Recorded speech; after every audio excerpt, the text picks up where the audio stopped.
መዝሙር 117 ሃሌሉያ። እግዚአብሔርን አመስግኑ ቸር ነውና፣ ምሕረቱ ለዘላለም ናትና። ቸር እንደሆነ ምሕረቱም ለዘላለም እንደሆነች የእስራኤል ቤት አሁን ይንገሩ። ቸር እንደሆነ ምሕረቱ ለዘላለም እንደሆነች የአሮን ቤት አሁን ይንገሩ።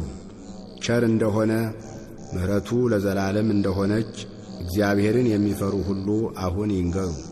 በተጨነቅሁ ጊዜ እግዚአብሔርን ጠራሁት፣ ሰማኝ አሰፋልኝም።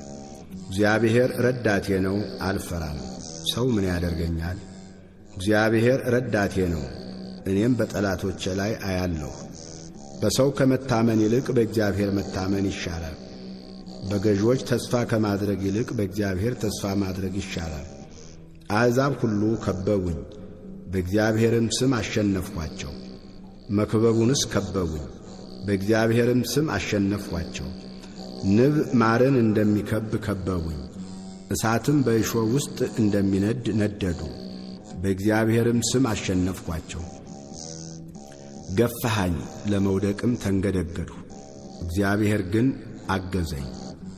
ኃይሌም ዝማሬም እግዚአብሔር ነው፣ እርሱም መድኃኒት ሆነልኝ። የእልልታና የመድኃኒት ድምፅ በጻድቃን ድንኳን ነው። የእግዚአብሔር ቀኝ ኃይልን አደረገች፣ የእግዚአብሔር ቀኝ ከፍ ከፍ አደረገችኝ። የእግዚአብሔር ቀኝ ኃይልን አደረገች፣ አልሞትም በሕይወት እኖራለሁ እንጂ። የእግዚአብሔርንም ሥራ እናገራለሁ። መገሰጽስ እግዚአብሔር ገሰጸኝ፣ ለሞት ግን አልሰጠኝም። የጽድቅን ደጆች ክፈቱልኝ፣ ወደ እነርሱ ገብቼ እግዚአብሔርን አመሰግናለሁ። ይህች የእግዚአብሔር ደጅ ናት፣ ወደ እርሷ ጻድቃን ይገባሉ። ሰምተኸኛልና መድኃኒትም ሆነኸኛልና አመሰግንሃለሁ።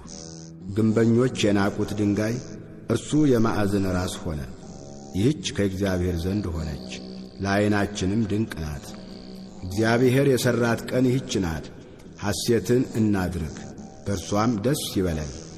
አቤቱ እባክህ አሁን አድን፣ አቤቱ እባክህ አሁን አቅና። በእግዚአብሔር ስም የሚመጣ ቡሩክ ነው። ከእግዚአብሔር ቤት መረቅናችሁ። እግዚአብሔር አምላክ ነው፣ ለእኛም በራልን። እስከ መሠዊያው ቀንዶች ድረስ የበዓሉን መሥዋዕት በገመድ እሰሩት። አንተ አምላኬ ነህ፣ አመሰግንህም አለሁ። አንተ አምላኬ ነህ፣ ከፍ ከፍ አደርግሃለሁ። ሰምተኸኛልና መድኃኒትም ሆነኸኛልና አመሰግንሃለሁ።